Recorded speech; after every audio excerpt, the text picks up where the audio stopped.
गरुड पुराणानुसार मृत्यूनंतर नवरा बायकोची भेट कधी होते? ते दोघे एकमेकांना स्पर्श करू शकतात का? नमस्कार मित्रांनो, श्री स्वामी समर्थ. तुम्ही कधी विचार केलाय का, ज्या व्यक्तीला आपण आपली अर्धांगिनी किंवा प्राणप्रिय व्यक्ती म्हणतो, पत्नी म्हणतो, बायको म्हणतो, त्यासोबतच आपण अग्नीच्या साक्षीने 7 फेरे घेतले, जन्मोजन्मीच्या भेटीचे वचन घेतो, जेव्हा ती व्यक्ती अचानक जग सोडून जाते, हे ऐकल्यावर तुमच्या पायाखालची जमीन सरकते. मृत्यू म्हणजे फक्त शरीराचा अंत आहे, पण त्या आत्म्याचं काय, जो तुमच्या भेटीसाठी आतुर होऊन उभा असतो. नवरा बायको पुन्हा कधी भेटू शकतात, की आपल्या कर्माच्या भिंती या नात्याला कायमचा तोडून टाकतात? आजचा हा व्हिडिओ फक्त माहिती नाही, तर तुमच्या रडणाऱ्या मनाला मिळणार एक उत्तर आहे. पण आपण विज्ञानाच्या पलीकडे जाऊन गरुड पुराणाच्या पानापानात लपलेलं ते रहस्य उलगडणार आहोत, जे ऐकून कदाचित तुम्हाला शांत झोप लागेल किंवा तुमचं आयुष्य बदलून जाईल.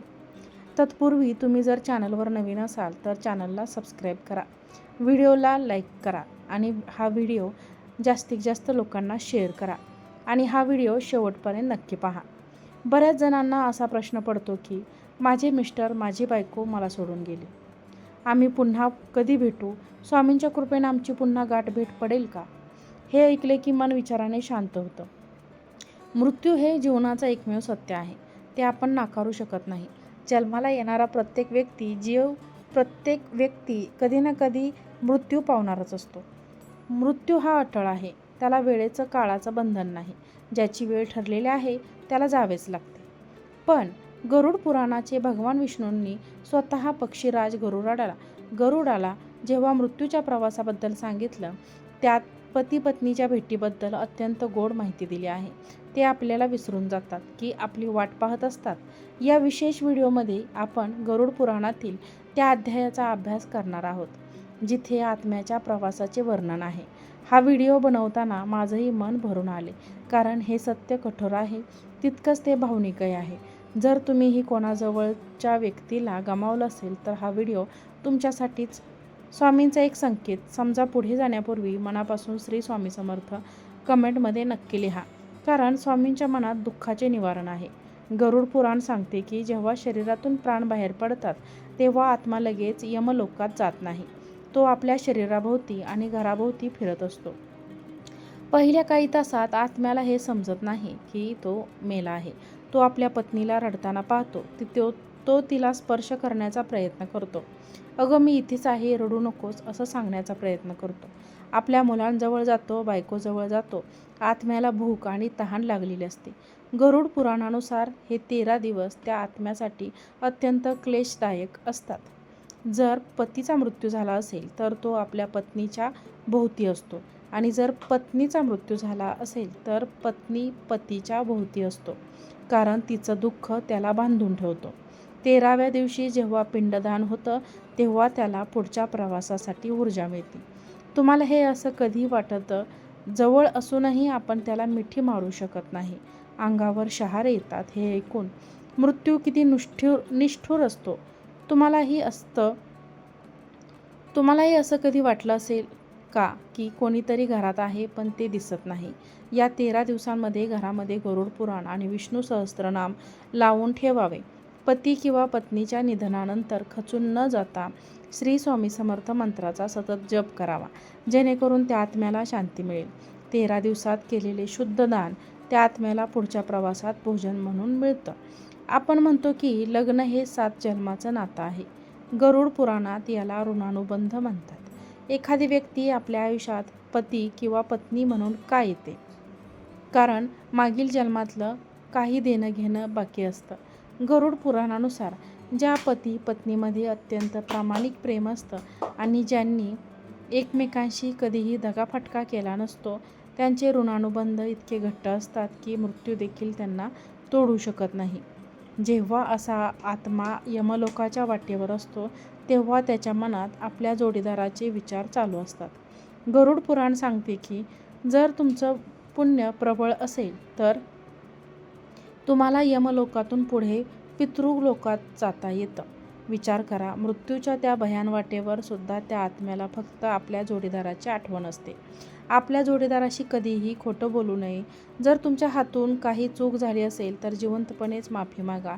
जर अमावस्येला पती किंवा पत्नीच्या नावाने अन्नदान करा. स्वामी समर्थांची सेवा केल्याने हे ऋणानुबंध पवित्र होतात. गरुड पुराणात एका नदीचा उल्लेख आहे. तिचं नाव वैतरणी नदी आहे. मृत्यूच्या 1 तास आधी थरकाप होतो. ज्याचा मृत्यू होणार आहे त्याला आधीच थोडीशी चाहूल लागते. त्या जीवाला माहीत असते की आज काहीतरी अनिष्ट घडणार आहे व वैतरणी नदी ही रक्ताने भरलेली असते. यमलोकाकडे जाताना प्रत्येक आत्म्याला ही नदी पार करावीच लागते. गरुड पुराण सांगते की ज्या पती पत्नीने आयुष्यात एकत्र राहून धर्माचं पालन केलं आहे, दान धर्म केला आहे, त्यांच्यासाठी यमदूत एक नावेत आणतात. पण ज्यांनी पाप केला आहे, जोडीदाराचा छळ केला आहे, ते या नदीत अडकून पडतात. गरुड पुराणात इथेच पती आणि पत्नीची ताटातूट होते.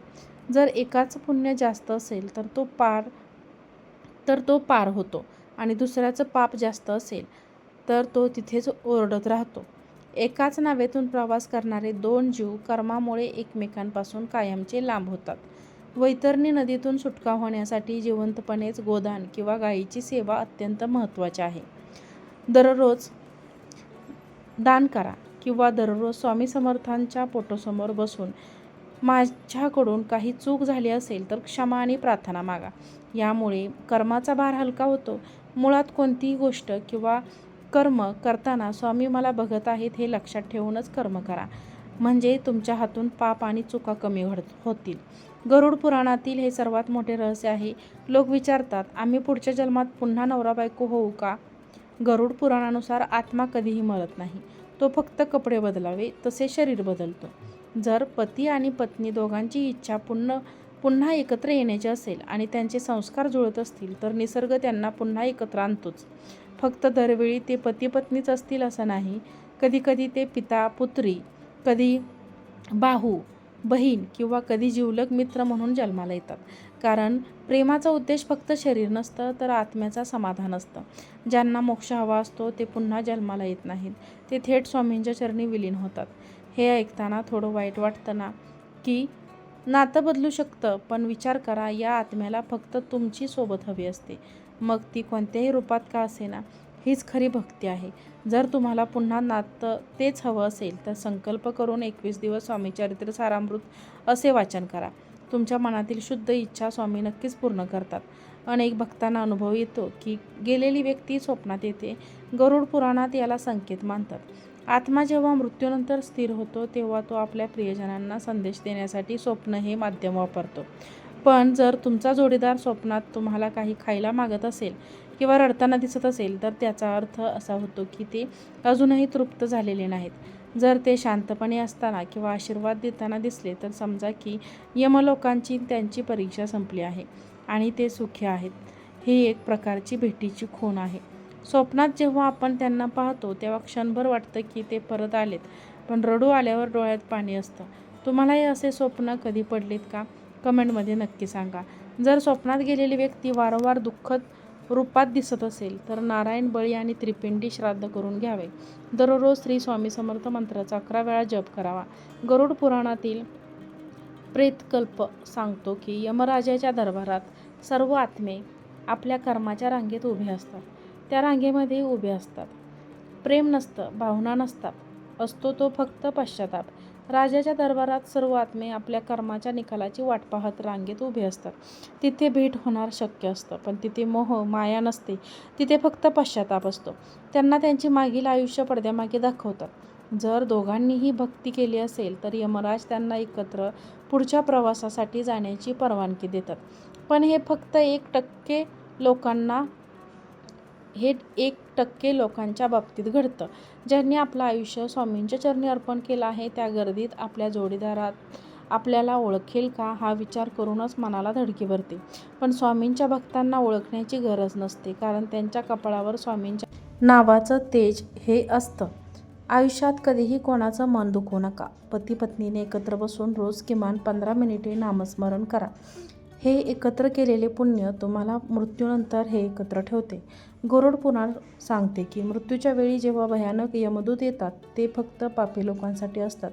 जे लोक आयुष्यभर स्वामी समर्थांच्या किंवा दत्तगुरूंच्या नामात दंग असतात त्यांच्यासाठी मृत्यू हा वेदनादायक कधीच नसतो. गरुड पुराणानुसार विष्णूंच्या भक्तांना घेण्यासाठी वैकुंठातून विमान येते. जर पती पत्नी दोघांनीही आयुष्यभर भक्ती केली असेल तर ते यमलोकात जातच नाहीत. ते थेट उच्च लोकात जातात, जिथे दुःख नाही फक्त आनंद आहे. तिथे त्यांची भेट ही कायमची आणि दिव्य असते. स्वामींची कृपा किती आघात आहे ना. मृत्यूसारख्या भयान गोष्टीलाही स्वामींनी फुलासारखं हलकं करतात. म्हणूनच केवळ स्वामींच्या नामस्मरणात दंग व्हा. स्वामी कधीच तुमची साथ सोडत नाहीत. हे वाक्य नाही तर हे अंतिम सत्य आहे. रोज सकाळी उठल्यावर आणि रात्री झोपताना स्वामी माझा हात सोडू नका हीच एक प्रार्थना करा. स्वामी सदैव तुमच्या पाठीशी उभे राहतील. हा माहितीपूर्ण व्हिडिओ तुम्हाला आवडला असेल तर या व्हिडिओला जास्तीत जास्त लोकांना शेअर करा आणि हा व्हिडिओला लाईक करा. चॅनलवरती जर तुम्ही नवीन असाल तर चॅनलला सबस्क्राईब करा आणि हा व्हिडिओ जास्तीत जास्त लोकांना शेअर करा. आजचा व्हिडिओ पाहिल्याबद्दल तुम्हा सर्वांचे मनापासून खूप खूप धन्यवाद. श्री स्वामी समर्थ.